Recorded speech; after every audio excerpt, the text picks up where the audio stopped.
The goal is here is to highlight, show me that you can independently move that hip from other structures, because compensation is not an independent, healthy hip. If all I know is compensation, then all my movements, whether it's jiu-jitsu, whether it's squatting, will be compensatory.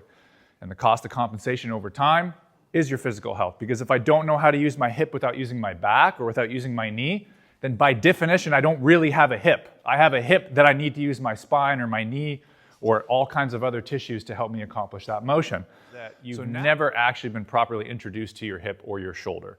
And how we're going to introduce you to your hip or your shoulder is we're going to introduce you to all the fundamental ranges of motion that your hips and shoulders need to get into for the health and maintenance of your joints. It's very different from taking your hips and your shoulders and then you go do jiu-jitsu with them, or you go do strength training with them. But those are very different demands than specifically training that prerequisite range of motion.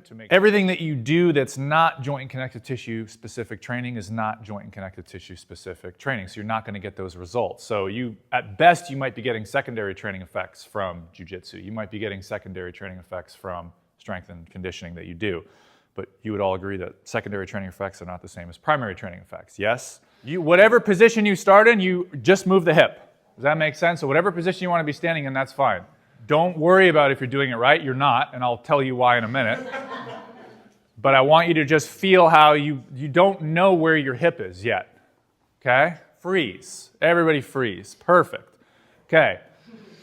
We're going to pick on a couple of you. So this knee's bending. Does that have anything to do with his hip? No. Just don't lose that position. This spine is extending over here. Does that have anything to do with his hip? No. My friend over here is jetting his pelvis out like this. Does that have anything to do with his hip? No. Because now that's your actual hip. And just feel that as you take that hip through all the positions and transitions that you feel like you can access. Again, don't worry about if it's perfect. Just try to divorce that hip from your spine. Feel where it goes, feel where it doesn't go. Is everybody feeling like they're just learning about their hip now?